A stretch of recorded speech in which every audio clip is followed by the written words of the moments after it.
할렐루야. 제목을 한번 따라합시다. 순종할 수 있는 비결. 다시 한번 순종할 수 있는 비결.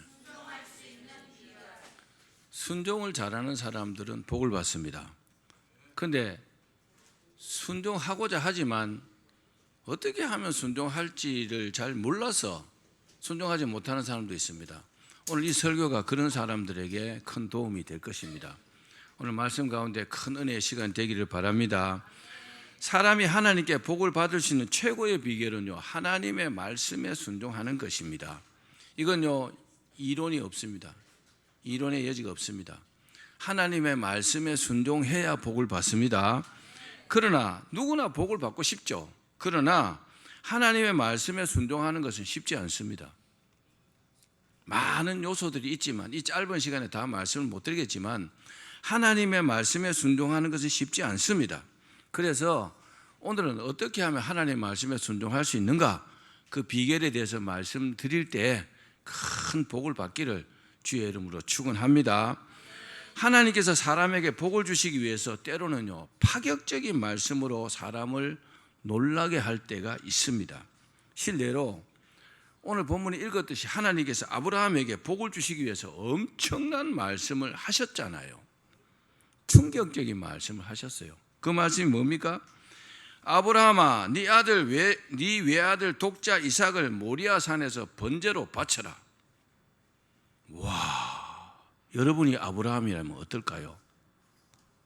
복 받는 것도 좋지만 외아들 독자 이삭을 죽여가지고 각을 떠서 불에 태워갖고 하나님께 드리라. 예, 알겠습니다. 아멘. 그렇게 할 수 있겠어요? 그런데 놀랍게도 아브라함은요, 그 말씀에, 그 엄청난 말씀에 토달지 않고요, 순종했다는 사실입니다. 결과가 어떻게 됐어요? 이 지상 최대의 복을 받았습니다. 할렐루야. 하나님께서 아브라함의 순종을 인정하신 것이죠. 그러면 아브라함이 어떻게 이 엄청난 말씀에 순종할 수 있었을까요? 어떻게 순종할 수 있었는가를 말씀드리기 전에 순종을 안 하는 사람들의 이유를 한번 살펴보겠습니다. 순종을 못하는 사람, 순종을 안 하는 사람은 나름대로 이유가 있어요. 만약에 아브라함이요, 하나님의 말씀에 순종하지 못했다면 이런 이유를 들었을 것입니다. 어떤 이유일까요? 순종을 안 하는 사람들은 하나님의 명령이 딱 떨어지면 어떻게 하느냐? 아멘, 순종하겠습니다. 이렇게 안 하고 반대로 합니다. 어떻게 할까요? 먼저 순종할 수 없는 핑계를 막 찾습니다. 제가 너무 잘 알죠? 순종하지 말아야 될 핑계를 막 찾는다고요. 아브라함이 이삭을 번제로 바치기 어려운 이유를 한번 찾아볼게요. 아브라함이 만약에 순종하지 않았다면 이런 어려운 이유들이 있을 것입니다. 사람은요, 다 비슷합니다. 자, 첫 번째는 이삭은요, 100살에 낳은 귀한 아들이기 때문에 바치기가 어려운 겁니다.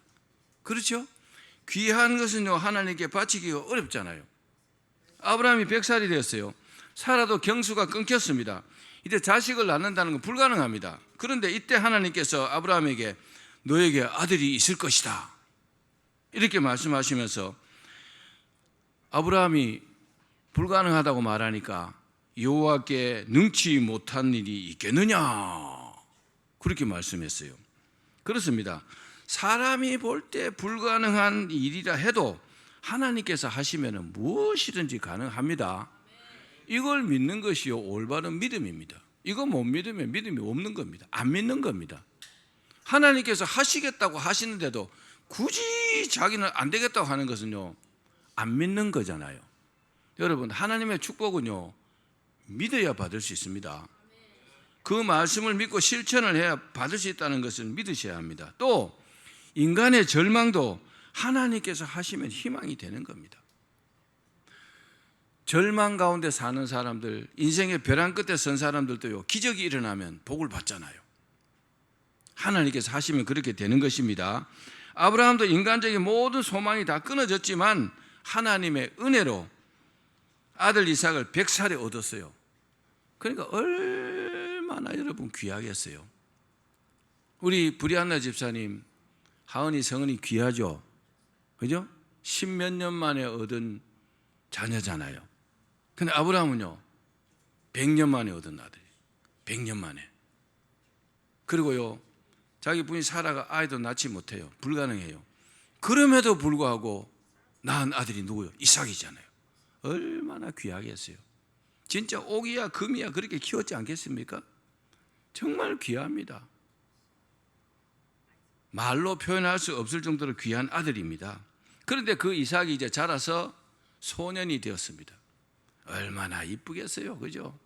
세상을 다 줘도 아마 안 바꿀 겁니다. 그런데 하나님께서 갑자기 그 외아들 이삭을요 모리아산에서 번제로 바치라는 겁니다.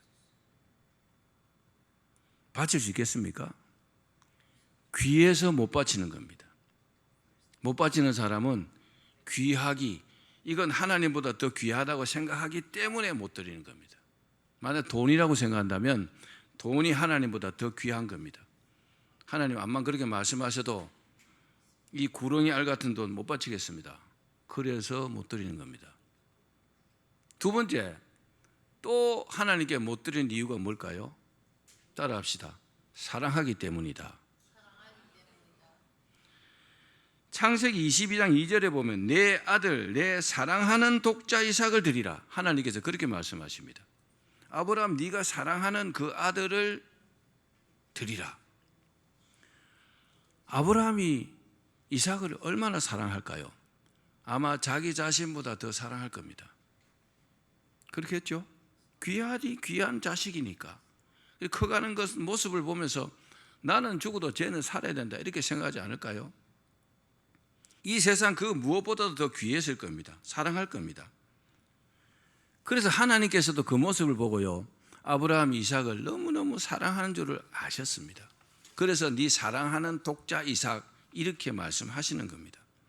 이삭은 100살에 낳은 외아들입니다. 어떻게 아브라함이 사랑하지 않을 수 있겠습니까? 그런데 그 사랑하는 외아들 이삭을 번제로 바치라니까 순종하기가 어려웠을 것입니다. 왜요? 사랑하기 때문에. 여러분도요 하나님보다 더 사랑하는 것이 있다면요 하나님께 드리기가 어려울 겁니다. 그렇겠죠? 세 번째는 따라합시다. 방법이 어렵다. 방법이 어렵잖아요. 번제가 뭡니까? 짐승을 죽여가지고 가죽을 벗기고 고기는 각을 떠가지고 번제단에 올려놓고 불로 태워갖고 하나님께 드리는 제사입니다. 내장도요 씻어서 불에 태우고 피는 번제단 주변에 다 이렇게 뿌립니다. 양이나 송아지라면 그건 뭐 가능하겠죠. 짐승이니까. 그런데 외아들 이삭을 번제로 드리라니까 가능하겠습니까? 방법이 너무 어렵잖아요. 그죠? 차라리 가지고 있는 돈을 달라 그러면 뭐 다 드릴 수 있잖아요. 그건 그럴 수 있죠. 그런데 어떻게 자기 생명보다 더 사랑하는 이삭을 번제로 드리라는데 죽여서 불에 태워 드리라는데 방법이 어렵잖아요. 우리가 하나님께 헌신하고 충성하는 것도 마찬가지입니다. 하나님의 말씀대로 실천하는 것도 마찬가지입니다. 제일 쉬운 게 뭔지 아십니까? 돈입니다. 하나님께 돈 드리는 게 제일 쉬워요. 사실입니다. 믿음만 있으면요 정말 쉬운 겁니다. 네 번째는 이삭이 순종할지도 숙제였어요. 과연 이렇게 드린다 할지라도 이삭이 순종 안 하면 못 드리는 거잖아요. 그렇죠? 하나님의 말씀이 아브라함 자신의 일이라면 자신이요 결단하고 그냥 결행하면 됩니다. 그렇잖아요. 그런데 하나님께서 숙제를 내실 때 굉장히 어려운 숙제를 내십니다. 그 숙제가 어려우면 어려울수록요 그 숙제를 잘 감당하면 하나님께 주시는 복은요 어마어마하다는 사실을 아셔야 합니다. 쉬운 일을 시키면 복도 조금밖에 안 돼요.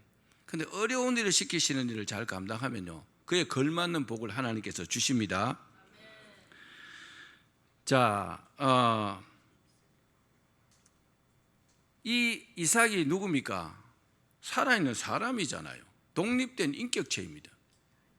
소년 정도 됐어요. 뭐 정확한 나이는 모르지만 한 17살, 18살 16살 그 정도 되지 않았겠습니까? 그런 아들을 아버지라고 해서 마음대로 죽여가지고 불에 태워 드릴 수 있습니까? 독립된 인격체인데, 그렇죠? 어렵죠. 이삭을 제물로 잡으려면 서로 간에 합의가 이루어져야 되지 않겠습니까? 내가 지금 너를 죽여가지고 하나님께 드리려 한다. 뭐 아버지 그래 하십시오. 그래야지. 아니 아무리 아버지라고 해서 뭐라고요? 나를 죽인다고요? 하나님께 드린다고요? 도망가지 않겠습니까? 그렇죠? 얼마나 빠르겠어요. 소년이면 다다다다 뛰면 아브라함 지금 100살 넘었는데 110 몇 살 됐을 텐데 따라가겠어요? 못 따라갑니다. 거기 종들도 없어요. 아브라함은 이삭밖에 없잖아요. 이처럼 이삭을 바치기에는요 너무나 어려운 조건들이 가로막혀 있었습니다. 이해하시겠죠? 아브라함이 순종 안 할 수 있는 핑계를 찾았다면요 얼마든지 찾을 수 있습니다. 그런데 그럼에도 불구하고 아브라함이 순종할 수 있었던 비결이 뭘까요? 비결이 있습니다. 그것은 아브라함은요 한번 따라합시다. 이 모든 어려움을 이겼다. 순종을 못하는 모든 어려움을 이겼기 때문에 하나님께 순종할 수 있었던 것입니다. 그냥 순종하겠다 마음을 딱 먹은 사람들은 순종하기 쉬워요. 근데 순종을 안 하려고 보면요 순종을 안 해야 될 이유가 너무너무 많습니다. 찾으면요 말도 못하게 많아요. 아브라함은요 아침 일찍 일어나서 이삭을 데리고 하나님께서 지시한 곳으로 갔습니다. 모리아산으로 갔습니다. 그리고요 그 모리아산에서 제단을 쌓았어요. 단을 쌓고 나무를 벌려놓고 그 아들 이삭을 결박해가지고 단 위에다가 딱 올려놓았습니다. 그리고 망설이지 않았습니다. 칼을 딱 들고 아브라함이요 손을 내밀면서 그 아들을 찌르려고 했어요. 잡으려고 했습니다. 그러자 하나님께서 이제 아브라함아 아브라함아. 여러분 이 모습 속에서 아브라함의 어떤 즉각적인 순종과 결단을 볼 수 있습니다. 저는 아브라함의 믿음이 정말 부럽습니다.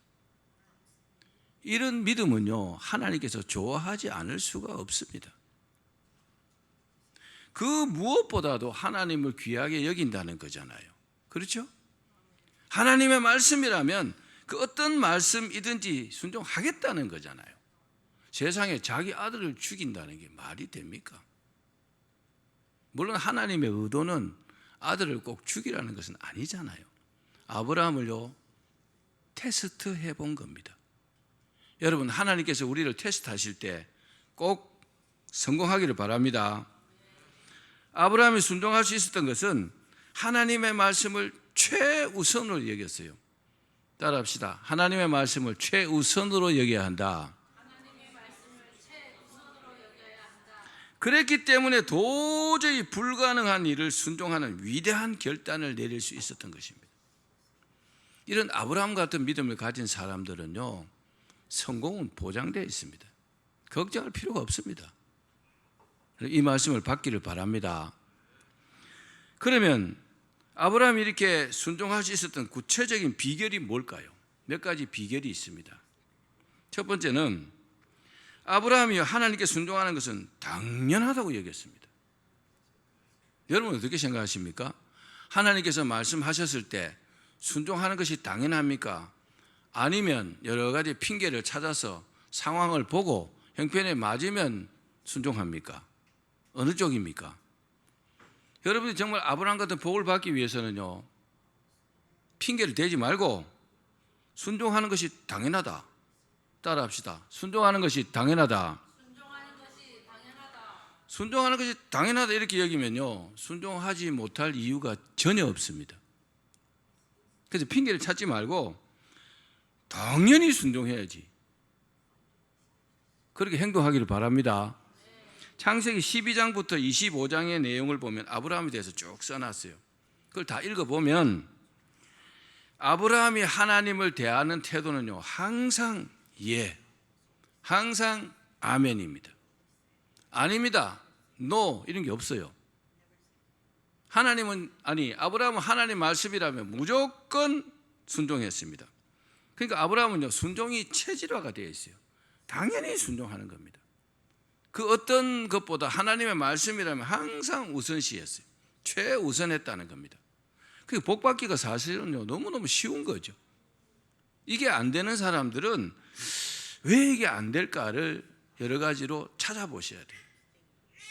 그 자기의 어떤 고집이나 아집 같은 주변 상황들을 너무 자기가 감안해가지고 하나님 말씀보다 우선시하는 것을 이걸 버려야 합니다. 복받고 살기가 너무 쉬워요, 사실은요. 하나님의 말씀에다가 전적으로 내가 순종하면요, 그 어떤 방법보다도 쉽다는 것을 여러분 믿으셔야 합니다.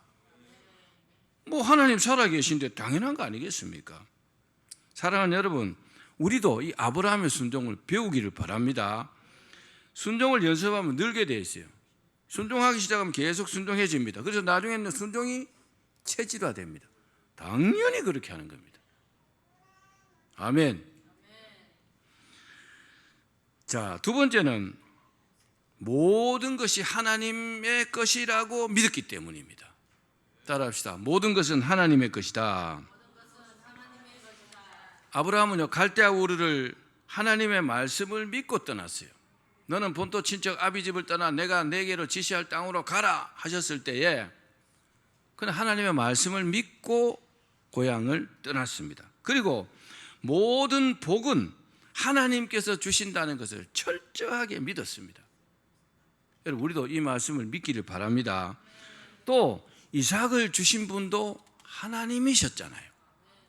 그 사실을 아브라함은 믿었습니다. 아브라함은요, 모든 것이 하나님의 것이라고 믿었어요. 굉장히 중요한 믿음입니다. 하나님 무슨 말씀이십니까? 이건 제 거예요. 아니요.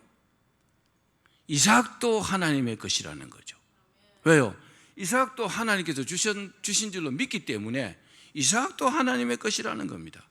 그러니까 하나님께서 이삭을 주셨는데 하나님의 것을 다시 달라고 하는데 내가 거절할 이유가 없는 거죠. 아브라함의 말입니다. 그래서 예, 드리겠습니다. 당연히 하나님 것이다. 그럼 드리는 건 어렵지 않잖아요. 이삭은 살아있는 사람이니까 좀 다르지 않습니까? 어떻게 죽여갖고 드립니까? 뭐 이런 핑계 되지 않았다는 거죠. 물론 이삭은요, 하나님의 축복의 선물입니다. 그러나 아브라함은요, 그 소유권이 자신에게 있지 않다는 사실을 믿었어요. 이삭이 내 아들이지만 이 소유권조차도 하나님께서 있다는 것을 믿었다는 겁니다. 우리 역대상 29장 11절 말씀 한번 읽어봅시다. 시작. 천지에 있는 것이 다 주의 것이로소이다. 다윗이 한 고백입니다. 천지에 있는 것이 전부 다 하나님의 것이라는 다윗의 고백입니다. 여러분, 이 고백이 저와 여러분의 고백이 되기를 바랍니다. 주님이 주신 것이라고 해도 주님께 드리는 것은요, 신앙이 있어야 가능합니다. 믿음이 없으면 드리지 않습니다. 부자라고 해서요, 하나님께 뭐 많이 드리고 그러지 않습니다. 믿음이 있는 가난한 사람이요, 훨씬 더 하나님께 많이 드립니다. 사실입니다. 여러분, 믿음으로 살기를 바랍니다. 아브라함 모든 것이 주님의 것이라는 믿음으로 이삭을 드린 것입니다. 모든 것이 주님의 것이다. 이삭도 주님의 것이다. 그럼 드릴 수 있겠죠? 하나님께 달라고 하시는데 드려야 되잖아요. 그렇죠? 뭐 이런 말씀 드리긴 좀 죄송하지만 제가 1993년에 사업을 하다 쫄딱 망했어요. 정말 돈이 없었어요. 근데 어떻게 현금이 한 500만 원 정도 있었어요. 이게 챙겨가고 이사도 가야 되고 이래요. 근데 집사람이 저한테 그러는 거예요. 하나님의 시험이었던 것 같아요. 여보, 우리 선교헌금 300만 원 작정한 거 있잖아. 그거 드리자라는 거예요. 돈 500만 원밖에 없는데 빚쟁이를 피해가 지금 도망가야 되는데 하필 왜 그때 또 그 이야기를 합니까? 돈 500만 원밖에 없는데. 진짜 고민되더라고요. 그래서 제가 딱 기도하다가 500만 원 있으나 200만 원 있으나 까짓거 뭐 하나님 책임지시겠지 하고 그 돈을 들고 목사님을 찾아가고요, 직접 드렸어요. 그리고 기도해 달라 그랬어요. 지금 공장이 망해가지고 500만 원밖에 없는데 집사람 300만 원 선교헌금 드려야 된다 하니까 믿음으로 드립니다. 하나님의 축복을 빕니다 하고 기도해 달라 했어요. 그 부목사님이었는데 좀 큰 교회였죠. 정말 간절하게 기도해 주시더라고요. 300만 원 드렸지만 지금까지 죽지 않고 살아 있습니다. 저는 믿음으로 드렸고 하나님 것이기 때문에 드렸습니다. 하나님께서 축복하신 줄 믿습니다. 그런 믿음으로 여러분 살면은 하나님 책임지십니다. 제가 믿음이 없었다면 우리 집사람 나한테 뺨 따고 한 대 맞았겠죠. 이 옆에 내가 미쳐도 단단히 미쳤구만 하고 말입니다. 500만 원밖에 없는데 300만 원 드리자고 우리 어떻게 사나? 그 생각부터 하지 않겠습니까? 그러나 여러분 하나님은 살아계십니다. 살아계시기 때문에 우리의 인생을 책임진다는 것을 믿으셔야 합니다. 자, 마지막 세 번째는 아브라함은요 하나님의 준비를 믿었기 때문입니다. 아버지를 따라 모리아 산으로 이제 올라가고 있던 이삭이 아브라함에게 물었습니다. 뭐라고요? 아버지, 번제에 쓸 불과 나무는 있는데 번제할 어린 양은 어디 있습니까? 이삭이 생각할 때 자기가 재물이라고 생각 안 했을 거 아니에요, 그죠? 이때 아브라함이 아들아, 번제할 어린 양은 하나님께서 자신을 위해서 친히 준비하지 않겠느냐? 참 지혜롭게 대답했죠. 아브라함 믿음은요 하나님께서 시작하셨으니까 하나님께서 친히 준비하실 것을 믿은 겁니다. 아멘. 하나님께서 우리를 부르셨다면 우리를 책임진다는 것을 믿으셔야 합니다. 그게 올바른 믿음입니다. 거기에 뭐 내 생각과 뭐 내 상황을 막 집어넣어서 해석하면 문제가 복잡해집니다. 하나님 별로 안 좋아합니다. 하나님은요 단순한 믿음을 좋아하십니다. 믿든지 안 믿든지. 여러분 친구도요 어리버리한 친구보다요 적이 훨씬 낫습니다. 왜 그런지 압니까? 마음을 확실히 안 주는 친구는 친구인지 적인지 몰라요. 근데 적은요 확실히 적이잖아요. 표시가 나잖아요. 그렇죠? 그런 것처럼 믿음도 분명해야 합니다. 이거는 뭐 믿는지 안 믿는지 애매모호하면 곤란한 겁니다. 믿든지 안 믿든지입니다. 여러분 분명한 믿음을 갖기를 바랍니다. 그렇습니다. 이삭을 주신 것도 이삭을 바치는 것도 그리고 어린 양을 준비하는 것도 하나님의 섭리입니다. 아브라함이 자신이 할 일은요 오직 말씀에 순종하는 일뿐이라는 겁니다. 그래서 아브라함은요 그냥 순종하는 겁니다. 하나님께서 처음부터 이삭을 대신할 어린 양을 준비 다 해놓으셨어요. 왜요? 하나님의 계획은 이삭을 죽일 생각이 없었어요. 아브라함이 하나님 말씀 순종하는가 테스트하는 것이 하나님의 목적이었거든요. 여러분 하나님께서 우리를 해롭게 하지 않습니다. 마귀는요 우리를 해롭게 합니다. 그러나 하나님은 그런 분이 아니십니다. 그 사실을 믿는다면 하나님의 말씀에 순종할 수 있습니다. 그렇습니다. 하나님은 언제든지 준비하신 하나님이십니다. 우리를 위해서 구원과 영생을 준비하셨죠. 그리고 천국을 준비하셨습니다. 이삭 대신 순양을 준비하신 우리 하나님은요 우리를 위해서 어린 양 예수님을 준비하셨잖아요. 우리 예수님 믿고 구원받는 거잖아요. 이처럼 하나님의 준비는 언제나 완벽하고 철저하십니다. 우리 모두 하나님의 준비를 믿고 순종하는 여러분 되기를 바랍니다. 순종하는 것은요 그 아버지의 그 아들이었습니다. 아버지가 순종하니까 아들도 순종했습니다. 이삭은요 아버지를 이른 아침에 따라 나섰어요. 번제에 쓸 나무를 등에 딱 쥐고 올라갔습니다. 또 아버지가요 이삭을 결박할 때 손을 내밀어서 결박을 받았습니다. 참 대단한 이삭 아닙니까? 저도 자식을 키우지만 아브라함이 이삭이 아브라함에게 순종하듯이 그렇게 순종하는 자식은 없더라고요. 그거는 뭐 여러 가지 핑계를 대고 토를 달지 뭐 경우가 좀 다를지 모르지만 이삭아 손을 내밀어라. 왜요? 어쩌고 하지 않았어요. 예, 그냥 결박받았다는 겁니다. 참 대단하지 않습니까 여러분? 이삭이 저는 대단하다고 생각해요. 이런 자식은요 효자 이상입니다. 효자 효부 이상입니다. 아버지가 하나님을 잘 믿는 줄로 알고 아버지의 그 어떤 말씀에도 순종하는 자식, 복 받겠죠. 이삭은요, 성경의 모든 인물 중에서 특별한 인물입니다. 자, 우리 이사야서 53장 7절 말씀 읽어봅시다. 시작. 도수장으로 끌려가는 어린 양과 털 깎는 자 앞에 잠잠한 양같이 그 입을 열지 아니하였도다. 이사야 선지자가 기록한 예수님의 모습입니다. 이삭은요, 어린 양 예수님의 모형이었습니다. 순종의 대명사가 이삭입니다. 예수님도 하나님께 순종하셨잖아요. 그렇듯이 이삭도요, 철저하게 아버지 아브라함에게 순종했다는 겁니다. 복받지 않을 수 없겠죠. 많은 주석가들은 이삭의 순종은 아버지 아브라함의 모범과 교육 때문이었다. 아브라함 자기가 순종을 잘하고 또 자식을 교육을 잘 시켰기 때문에 그렇게 순종했다는 겁니다. 강요한 일도 윽박 지른 일도 없지만 이삭은요, 아버지의 순종과 믿음을 보고 배웠기 때문에 순종할 수 있었던 것입니다. 이삭은 훌륭한 믿음의 아버지 아브라함 때문에 위대한 순종의 사람이 되었습니다. 이삭을 보고 욕하는 사람은 없을 겁니다. 정말 이 사람은요, 대단하잖아요.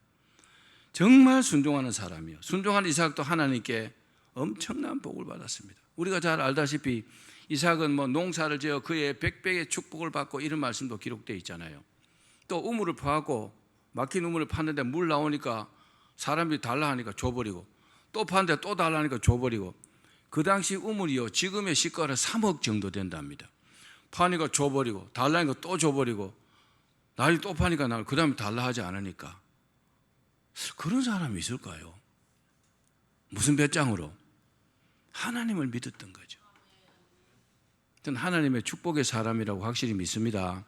순종하면 여러분 복을 받습니다. 말씀을 맺습니다. 믿음으로 순종하면 크게 성공합니다. 그런 사람이 한 사람 있습니다. 그 사람 얘기를 하고 설교를 마치겠습니다. 바로 이랜드의 창업자 박성수 사장입니다. 박성수 집사님. 이분은 회사가 점점 번창해서 어마어마한 기업이 됐습니다. 지금은요, 자산이 10조 원 정도 되었고, 그리고 매출액이 연간 3조 8천억 원 정도 되었습니다. 근데 이 회사의 출발이 이랬다는 겁니다. 박성수 집사님일 때 하나밖에 없는 여동생이 있었는데 부모님이 불신자하고 이제 결혼을 시키려고 하니까 박 집사가 결사적으로 반대했습니다. 자기 여동생이니까 안 된다고. 근데 그 결혼이 강행되었고 박 집사는요, 결혼식장에 가지도 않았다는 겁니다. 불신자하고 결혼시킨다고. 부모는요, 괘씸하다고 해갖고 1979년에 500만 원을 박성수 집사에게 줘가지고 집에서 내쫓아버렸어요. 넌 다시 집 오지 마라. 넌 내 자식이 아니다. 그래 그렇게 쫓겨나가지고 신천 로타리 앞에 가고 2평짜리 가게를 얻어가지고 옷 장사를 시작했다고 합니다. 그는 개업 예배를 드렸는데 개업 예배 드릴 때 철저하게 하나님 중심으로 가게를 운영하겠습니다. 그렇게 기도하면서 약속을 했다는 거죠. 그리고 기도하기를, 하나님, 저는 하나님만 의지합니다. 왜? 부모님께도 버림받았으니까 이제 하나님밖에 없는 거죠. 하나님만 의지합니다. 하나님께서 도와주셔서 이 사업을 축복하여 주옵소서. 이 사업의 이익금을 선교에 사용하겠습니다. 그렇게 하나님께 기도했어요. 그리고 500만 원으로 시작된 이 사업이 10년 후에는 매출액이 1,000억이 되게 하여 주옵소서. 믿음도 대단하죠. 아니, 꼴랑 500만 원 갖고 시작 10년 후에 1,000억 매출되게 해달라고. 그리고 그는 철저하게 하나님 중심으로 사업을 했습니다. 어떻게 해요? 항상 기도로 시작하고 기도로 마쳤다고 합니다. 그리고 철저하게 11조를 드렸고 또 자기뿐만 아니고 11조 하지 않는 대리점을 거래를 끊어버렸대요. 당시 11조 합니까? 안 합니다. 잘라버렸대요. 사람은 싫어하지만 하나님은 기뻐합니다. 그런 걸요. 아멘. 이걸 믿으셔야 돼요. 이런 걸요. 하나님 기뻐하시는 쪽으로 사셔야 돼요. 인간적으로 보면 말이 됩니까? 11조 안에 거래 끊는다니 말도 안 되는 얘기잖아요. 또 주의를 성수하지 않으면요, 물건 공급을 끊어버렸어요. 주일날 문 열고 장사하죠. 저 가게 끊어버리는 거죠. 그러니까 믿음 세계에 들어와서 하시려면 확실하게 믿음으로 하셔야 됩니다. 어리중중하게 어떤 건 하고 어떤 건 안 하고 내 말이 맞는 건 하고 안 맞는 건 안 하고 하나님께 점수 따지 못합니다. 흑인지 백인지 확실히 해야 합니다. 그래서 믿음의 실천을 하는 사람들은 복을 받는 거죠. 이렇게 사업하는 박 집사를 하나님께서 축복하셨어요. 하나님께서 박 집사의 그 개업 예배 때의 기도를 응답하셨어요. 10년 후인 1989년에 정확하게 매출액이 1,000억 원이 되었습니다. 할렐루야. 우와. 90년도에는 1년 지난 90년도에는 3,800억이 되었어요. 91년도에는 7,100억 원이 되었습니다. 아까도 말씀드렸죠. 현재는요, 이 이랜드 그룹이요, 재계 30위입니다. 대기업이 됐어요. 그리고요, 자산 10조 원, 매출액 3조 8천억 원이 된 대단한 기업이 되었습니다. 주님께서 순종하는 박 집사의 기업을 축복하셨고 항상 풍성하게 공급해 주셨습니다. 이랜드 축구단도 있잖아요, 그죠? 참 대단하죠. 저는 이런 박성수 사장 같은 믿음이 여러분들의 믿음이 되었으면 참 좋겠어요. 믿든지 안 믿든지 한 가지를 해야 됩니다. 내 형편과 사정을 따지지 말고 하나님 말씀대로 실천하면요, 살아가는데 어려움이 없습니다. 하나님께서 그 사람을 사용하실 줄로 믿습니다. 사랑하는 여러분, 하나님 말씀에 순종하면 축복이요, 불순종하면 비극입니다. 비극이 생깁니다. 그렇습니다. 우리는 어떤 상황이라도 하나님 말씀에 순종해야 복을 받는다는 것을 믿기를 바랍니다. 내가 먼저 순종해야 합니다. 그죠? 집안에서는 아버지, 어머니가 먼저 순종해야 자녀들이요, 아버지, 어머니의 순종을 보고 배우게 됩니다. 그럼 나도 복받고 자녀도 복받는 겁니다. 아브라함이 복받고 이삭이 복을 받았잖아요. 야곱이 복을 받았잖아요. 여러분이 먼저 순종하여서 여러분이 복받고 자녀도 복받기를 주의 이름으로 축원합니다.